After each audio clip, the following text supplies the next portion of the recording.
Did you know that Pizza Hut was the biggest pizza chain in the world? I mean, I knew it was big, I just didn't know it was that big. But then, after doing a bit of reading, I found out that it just lost its lead a couple of years ago to Domino's. And apparently, Pizza Hut's growth in sales have been flatlining for a couple of years now, while Domino's has risen by 3,200% since 2010. And just for a point of comparison, the S&P 500 grew by only 164% in this same period. So that's quite incredible. So it made you wonder, what has Pizza Hut been doing wrong? And how did it get to where it is today? This is Chris Garin, and today we're talking about Pizza Hut. If you're new here, welcome to Brand Origins, where we talk about stories behind the world's most valuable brands. We actually have more episodes on our podcast. Just search for Brand Origins on any podcast app. The year is 1958. Dan Carney and his brother, Frank Carney, borrowed $600 from their mom. And $600 in 1958 is around $5,300 today. And in Philippine pesos, that's around 100,000 pesos. So they borrowed this money from their mom in order to open the first Pizza Hut branch. Oh, and a little fun fact. They chose the name Pizza Hut because their sign only had space for 8 letters. So there's no need for you to look for a deeper meaning behind the Pizza Hut name. Now what's fascinating is that the Carney brothers were both still in college when they launched Pizza Hut. And the two were described as being savants in business. Because instead of taking the get a job after college career path, the two started a business in college, which is quite daunting. The first Pizza Hut location was in Wichita, Kansas, and it looks so modest really, but still cool. And if you're into the whole exposed brick look, you're gonna love this one. In 6 months, they were able to open their second branch, and within a year, Pizza Hut had 6 locations, and that's truly amazing. In 1959, the Carney brothers decided that it was time to go into franchising. This is when they decided that all locations will use the brick restaurant with a red roof look. Kinda like what you see in the iconic Pizza Hut logo. I just wanted to point out that Pizza Hut's success rides the wave of many famous fast food chains today that have opened around that time. McDonald's opened in the late 1940s and expanded rapidly around 1955.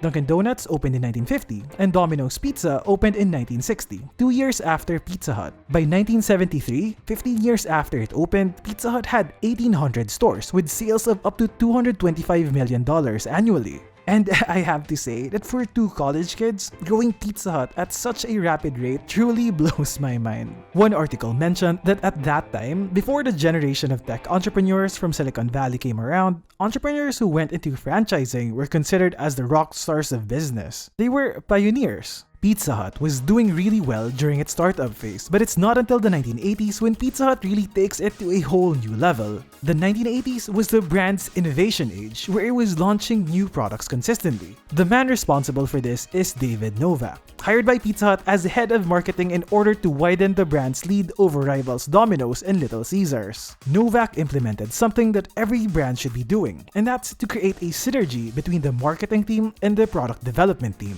This killer combination allowed Pizza Hut to bring the marketing team's ideas to life. Novak's orders to his team: release a new invention every 6 to 8 weeks. And it gets even more remarkable when you realize that the time it takes to test and release a new pizza is around 18 months. So 6 to 8 weeks is at breakneck speed. During this period, they were able to come up with pizza in a cone, waffle crust pizza, the lovers line, one that includes the meat lovers and veggie lovers, a pizza called the Edge, a pizza with toppings filled till the crust. They also had the Bigfoot, a 12 by 24 inch rectangular pizza. And most importantly, the stuffed crust pizza. And there's an interesting story behind this. The stuffed crust pizza was created by Patty Scheibmeier. Don't worry, I googled her name and made sure I pronounced it correctly, and I think this one's right. So Scheibmeier was hopping from one city to another. She was in charge of doing focus groups at that time. And in one particular focus group, there was a middle-aged man, and he kept mentioning something about pizza bones. He was sharing how he'd eat the pizza and leave behind the bones for his dog. And of course, everyone was quite confused what he meant by bones of the pizza. So apparently, what he meant by bones were the crust, because he said that nobody ate the crust, so he'd give it to his dog. And so Patty Scheibmeier wrote it on a piece of paper, and later that day went to the grocery, bought some string cheese, and rolled it into the crust in Pizza Hut's test kitchen. It wasn't that easy, and it actually took their food scientists several years to patent a recipe that would ensure that the crust wouldn't split open. And the difficulty of this whole project almost got the whole thing scrapped 13 times, including 3 months before it was supposed to be launched. they could have easily killed one of the last remaining reasons why I still love Pizza Hut. Because without the stuffed crust, what's even the point of going there? But yeah, the point is, innovation was part of what made Pizza Hut so successful. These creations boosted sales because they were always so off-field, so it would excite the brand's core customers and draw them back in. But then, after the 2008 crash, Pizza Hut's problems started to emerge. After the recession, all chains were hit hard by the shift in consumer preference. Because everyone was struggling financially, people started going for the reliability, affordability, and convenience of frozen pizzas. And as the economy started to recover, people were still less inclined to dine in and eat at a Pizza Hut location. Instead, they would prefer to have their food delivered. The problem is, historically, Pizza Hut is well known to be a dine-in restaurant, and their stores were all designed to accommodate big head counts of customers eating there. They did deliver, it's just that they were never really focused on that as much. And you know who was positioned perfectly for this shift in consumer preference? Domino's. Domino's business was built for delivery, and it's not even a feature, it's just who they are naturally from the beginning.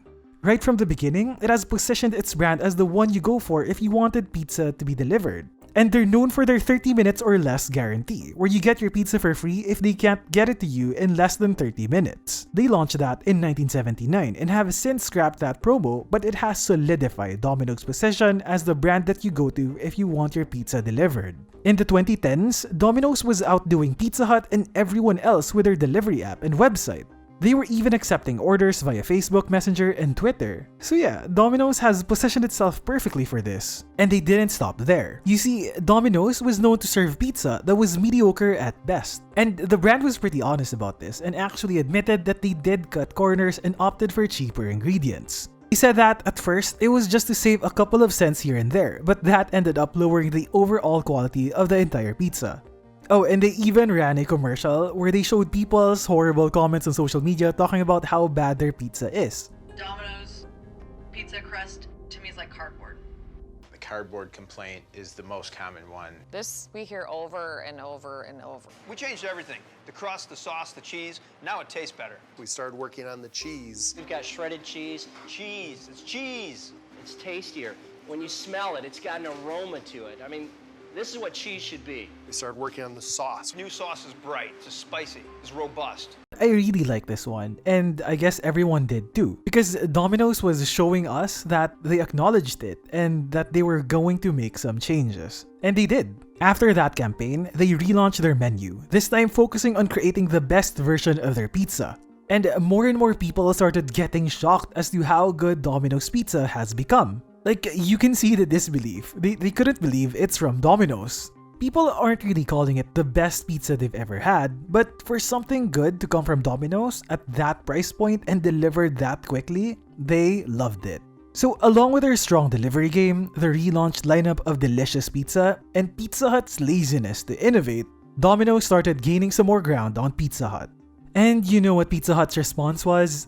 A major rebrand. So in 2014, in order to modernize the visual identity of the brand to appeal to millennials, Pizza Hut made their logo's fourth refresh in 15 years. But this one actually looks like a major change. And along with this rebrand, Pizza Hut introduced pizza flavors that included premium toppings, which I'm guessing was its attempt to be more of a fast casual restaurant, which is the last thing you would expect Pizza Hut to be. The brand introduced flavors such as honey sriracha, ginger boom boom, drizzled and balsamic, I don't know. They basically had the classic flavors, but they had variations with these weird names. They had one called Skinny Beach, Pretzel Piggy. It feels a bit weird and a bit desperate.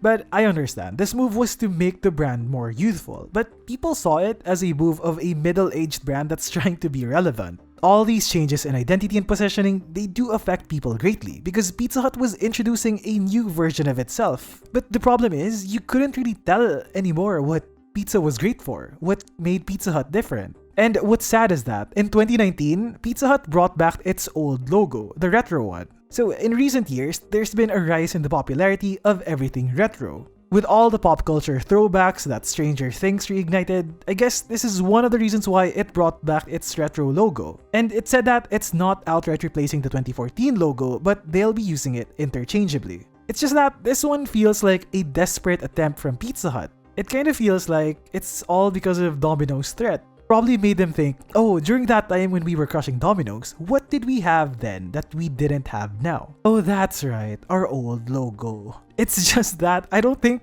an old logo could actually bring you back to the glory days. And here's a bit of a flaw in their thinking of bringing back the old logo, because the whole point of bringing back the retro look was to draw in millennials. And the old logo features the red roof of Pizza Hut. Pizza Hut said that this could make their customers nostalgic to a time when their parents brought them there to Pizza Hut. And they're hoping that this nostalgia would make customers bring their own families. But then, would millennials feel nostalgia for something that appeared before any of them were born? So I don't know if that makes sense. But then, I don't think it really did much for Pizza Hut. In 2017, Domino surpassed Pizza Hut as the global industry leader for the first time. And also for the first time, Pizza Hut has lost the title of America's largest pizza chain by sales. A chart that I found shows you the incredible growth of Domino's. It's just an upward trend since 2010. All this while Pizza Hut is just flatline stagnant.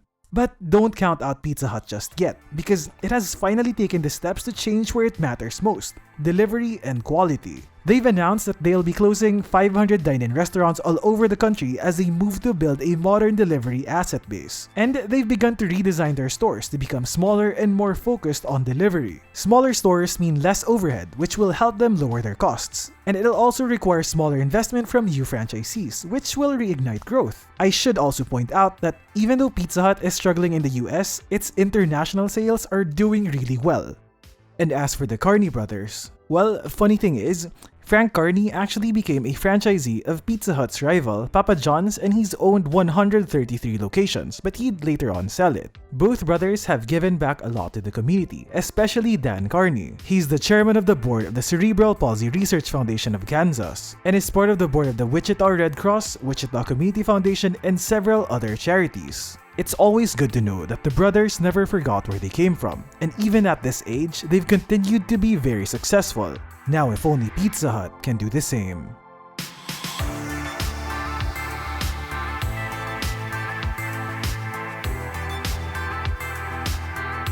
So that's about it, guys. Now you know about the brand origin story of Pizza Hut. Our next episode will be another brand disaster, so if you're interested in that one, please subscribe to our podcast. This episode is made by Partizan, a social media marketing agency that makes content based on news and current events. For more details, visit partizanbrands.com. Until the next episode, this is Chris Garin.